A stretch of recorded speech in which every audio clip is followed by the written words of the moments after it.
Good morning, students. Today I welcome you all on behalf of Rasa International School to study Science Chapter number 11 of Class 10th, The Human Eye and the Colorful World, Part 4. It is on your book page number 188.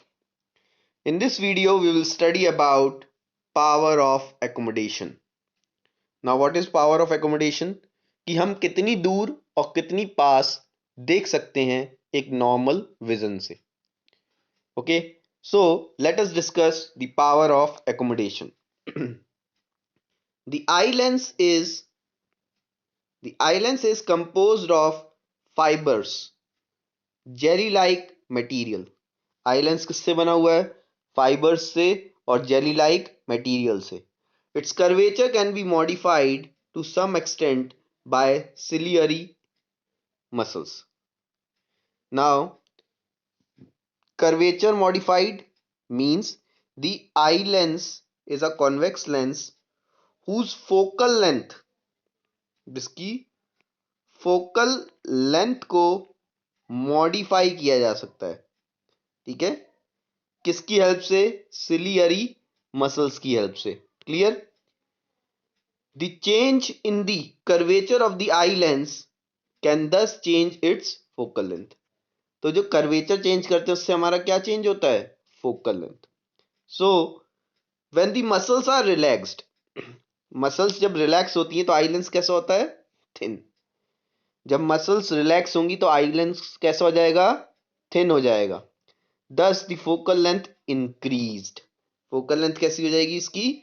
Increase हो जाएगी. तो हमें क्या पता होना चाहिए कि जब आपकी सिलियरी मसल्स रिलैक्स होंगी तो आई लेंस हो जाएगा थिन और आपकी फोकल लेंथ बढ़ जाएगी, जिसकी वजह से आपको क्या कर सकते हैं आप? This enables us to see the distinct objects clearly, जिससे हम दूर के ऑब्जेक्ट्स आसानी से देख पाएंगे. Okay, distant means far objects.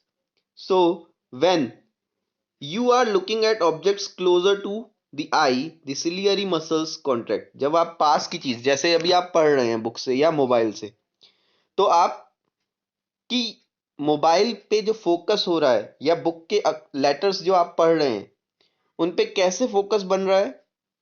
Bye this increase what? The thickness of the lens when the ciliary muscles contract. जब ciliary muscles contract होती हैं तो आपके लेंस की थिकनेस क्या हो जाती है? इंक्रीज हो जाती है. Increase the curvature of the lens and the lens become thicker and the focal length क्या हो जाएगी? डिक्रीज हो जाएगी. This enables us to see the nearby objects clearly. इससे हम पास के ऑब्जेक्ट्स आसानी से देख पाएंगे. मतलब हमें पास के ऑब्जेक्ट अगर देखने हैं तो सिलियरी मसल्स क्या हो जाएंगी? कॉन्ट्रैक्ट. ठीक है, कॉन्ट्रैक्ट होंगी तो आई लेंस कैसा हो जाएगा? थिक हो जाएगा. आई लेंस थिक हो जाएगा तो फोकल लेंथ क्या होगी? बढ़ेगी कि कम हो जाएगी? कम हो जाएगी. और अगर फोकल लेंथ कम हो जाएगी तो हम कौन से ऑब्जेक्ट देख पाएंगे? पास के ऑब्जेक्ट्स देख पाएंगे. कैसे देख पाएंगे? क्लियरली देख पाएंगे. Is it okay? The ability of the eye lens to adjust its focal length is called accommodation. जो आई लेंस की एबिलिटी होती है अपनी फोकल लेंथ को एडजस्ट करने की, इसी को एकोमोडेशन कहते हैं. The focal length of the eye lens can not be decrease below certain minimum limit. Focal length एक पर्टिकुलर लिमिट के बाद डिक्रीज नहीं की जा सकती. मींस आई लेंस की थिकनेस को, मींस जो सिलियरी मसल्स की कॉन्ट्रैक्शन है उसकी भी एक मैक्सिमम लिमिट है. ठीक है, और जिसकी वजह से उसकी एक थिकनेस, एक मैक्सिमम थिकनेस पे अटेन हो पाएगी और जिसकी वजह से एक मिनिमम फोकल लेंथ अचीव कर पाएंगे हम. तो उस मिनिमम लिमिट को हम जानेंगे कि वो मिनिमम लिमिट क्या है. Try to read a printed page by holding it very close to your eye. कोई भी एक प्रिंटेड पेज लीजिए और उसको अपने आंख के बहुत पास में रख लीजिए और उसको पढ़ने की कोशिश करिए. You may see the image being blurred. धुंधला धुंधला दिखेगा. ऐसा क्यों? Because we are not able to focus. We are not able to focus. The image being blurred और feel strain in the eyes. और आंखों में ऐसा लगेगा बहुत खिंचाव हो रहा है और थोड़ी देर बाद दर्द होने लगेगा।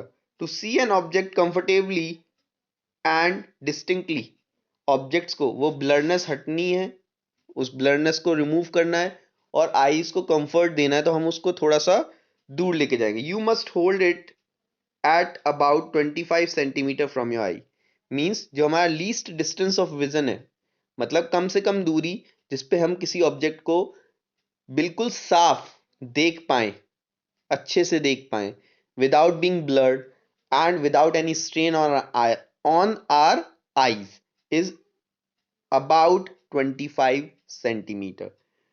Okay, the minimum distance at which the object can be seen most distinctly without strain is known as least distant, okay, least distance of distinct vision. Clear?